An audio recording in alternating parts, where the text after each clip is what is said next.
નમસ્કાર મિત્રો, સ્વાગત છે તમારું અમારી યુટ્યુબ ચેનલમાં। આજે આપણે વાત કરીશું દેવશયની એકાદશીની વાર્તા। પ્રાચીન સમયમાં માંધાતા નામના એક પરાક્રમી અને ધર્મનિષ્ઠ રાજા રહેતા હતા। તેમના રાજ્યમાં પ્રજા ખૂબ જ સુખી હતી, પરંતુ એક વખત સતત 3 વર્ષ સુધી વરસાદ ન પડ્યો।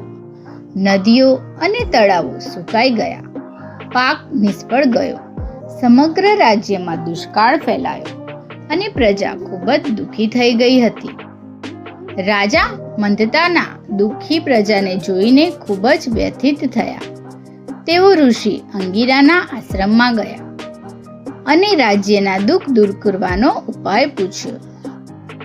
ઋષિ અંગિરાએ રાજાને કહ્યું, હે રાજન, જો તમે અને તમારી પ્રજા અષાઢ સુદ 11નું વ્રત ભક્તિપૂર્વક કરશો અને ભગવાન શિવ વિષ્ણુની આરાધના કરશો તો ભગવાન પ્રસન્ન થશે અને તમારા રાજ્યમાં ફરી સુખ સમૃદ્ધિ આવી જશે। રાજાએ ઋષિની આજ્ઞા માગી। સમગ્ર રાજ્યમાં દેવશયની એકાદશી વ્રત રાખવામાં આવ્યું। સૌએ ભગવાન વિષ્ણુની પૂજા કરી, ભજન કીર્તન કર્યા, દાન પુણ્ય કર્યું। ભગવાન શ્રી વિષ્ણુ તેમની ભક્તિથી પ્રસન્ન થયા। થોડા જ સમયમાં આકાશમાં કાળા વાદળો છવાઈ ગયા અને ધોધમાર વરસાદ વરસવા લાગ્યો। નદીઓ અને તળાવો ફરી ભરાઈ ગયા, ખેતરો લીલાછમ બની ગયા અને રાજ્યમાં સુખ, શાંતિ અને સમૃદ્ધિ પાછી આવી। ત્યારથી દેવશયની એકાદશીનું વ્રત ખૂબ જ શ્રદ્ધાપૂર્વક કરવામાં આવે છે।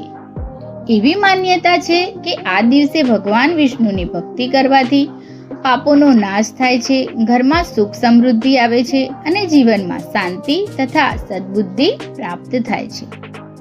અષાઢ સુદ એકાદશીને દેવશયની એકાદશી અથવા હરિશયની એકાદશી તરીકે ઓળખવામાં આવે છે। હિન્દુ ધર્મમાં આ એકાદશીનું ખૂબ જ મહત્વ છે। એવી માન્યતા છે કે આ દિવસે ભગવાન શ્રી વિષ્ણુ ક્ષીરસાગરમાં શેષનાગની શૈયા પર 4 મહિનાની યોગ નિંદ્રામાં પ્રવેશ કરે છે। આ 4 મહિનાને ચતુર્માસ કહેવામાં આવે છે। આ સમય દરમિયાન શુભ માંગલિક કાર્યો જેવા કે લગ્ન, ગૃહપ્રવેશ વગેરે કરવામાં આવતા નથી। ભક્તો ભગવાન વિષ્ણુની પૂજા, ઉપાસના અને ભજન કીર્તન કરીને તેમના આશીર્વાદ મેળવે છે। તો મિત્રો, તમે પણ દેવશયની એકાદશી કરો છો? કોમેન્ટમાં જરૂરથી કહેજો। જય શ્રી કૃષ્ણ।